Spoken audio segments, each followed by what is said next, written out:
90% लोक या एका रेड फ्लॅग कडे दुर्लक्ष करतात. पण तुम्ही ती चूक करू नका. नात्यात जेव्हा आपण प्रेमात असतो तेव्हा सुरुवातीला त्या व्यक्तीच्या सगळ्याच गोष्टी आपल्याला क्यूट वाटतात.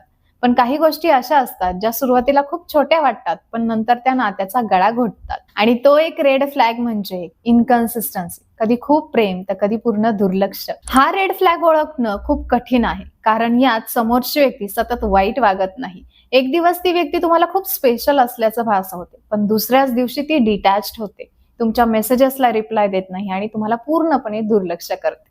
तुम्ही सतत या विचारात पडता की माझं काही चुकलं का, त्यांचं माझ्यावर प्रेम आहे की नाही.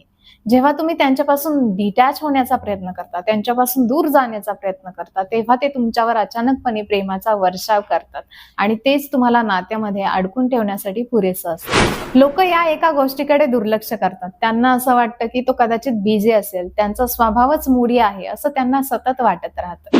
खऱ्या आणि निरोगी नात्याचा पाया हा कन्सिस्टन्सी असतो. जर एखाद्या व्यक्तीचं वागणं हे तुमच्या मूडनुसार किंवा त्यांच्या सोयीनुसार होत असेल तर ते प्रेम नाही, भावनिक शोषण असू शकते. ह्या एका रेड फ्लॅग कडे दुर्लक्ष केल्यामुळे तुम्हाला असं वाटू लागतं की तुम्ही त्यांच्या प्रेमासाठी पुरेसे नाही आहात. शब्दांपेक्षा त्यांच्या वागण्यातील सातत्यावर विश्वास ठेवा. जर त्यांचं वागणं स्थिर नसेल तर तुमचं नातं सुद्धा स्थिर असू शकत नाही. तुम्ही जर सहमत असाल तर लाईक करा आणि हा व्हिडिओ तुमच्या मित्राला शेअर करायला विसरू नका.